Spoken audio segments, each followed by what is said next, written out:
What are some things you hope, impact-wise, that the world is left with? The way you do what you do is so extraordinary, and it's unique, and it's impactful. So when you look at the world as a whole, what do you hope are some of the marks that are made and the impacts that are made from your work? That's a big question. I would say that when I think back about boards 10 years ago, they didn't talk about environmental social governance. They didn't talk about risk. They didn't talk about social media. So there's big topics today that are common on the board agenda. So if I could roll my work out another 10 years, I would love for them to always be talking about transition. Being ready for it, succession planning, emergency planning, and then when they're at that point, the transition is just another topic that they add to the agenda. So I'd like it to be top of mind. Now, whether I'll get there in 10 years, I don't know, maybe I can get there in 5. We help CEOs who need to first survive their first year on the job and then really thrive. Because what happens is that we leave CEOs to sink or swim. And by facilitating working with that CEO, their board, and their team, we end up actually having a bit of a team sport on leadership transition so that that CEO is surrounded with people that are in it to win it, not only for that individual, but for the whole organization. What really happens is I get a call on a Friday saying our CEO is starting on Monday. How do we get ready for them? That's not ideal. We can help for sure, but it's better to actually look back and say, when is the CEO changing? Sometimes you get a resignation, sometimes somebody sets their retirement date, and then we start to actually put the project plan in place from the beginning.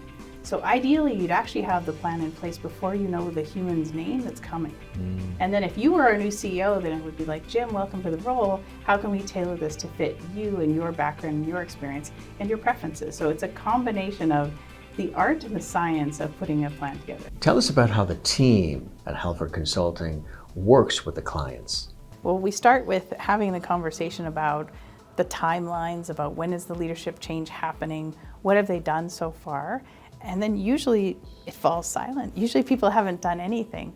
Then we start to ask questions about what do you have available right now? So you might have a staff training manual, a strategic plan, a brand story. So let's start to take these major pieces together and encourage the clients to lift from those. And now once we start to look at those, then they start to, oh, wait a minute, we do know a lot more about this. Even if, do you have a major customer list?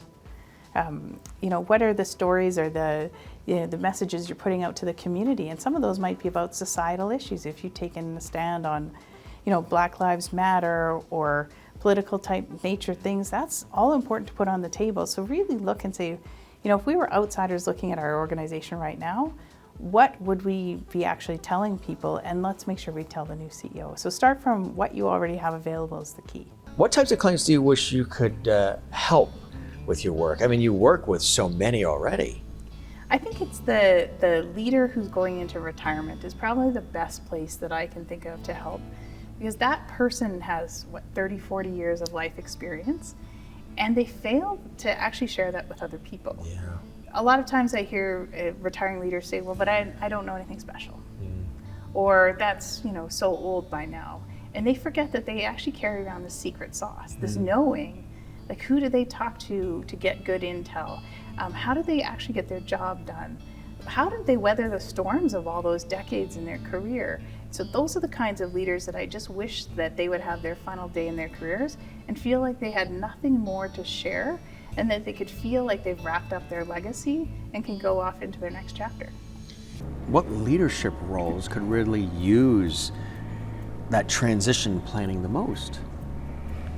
I think we serve our clients best when there's some kind of risk or messiness in what they're doing. Maybe it's a CEO that's been really difficult for them to find, special skill set needed, or maybe they've moved even countries and they need this person to be successful.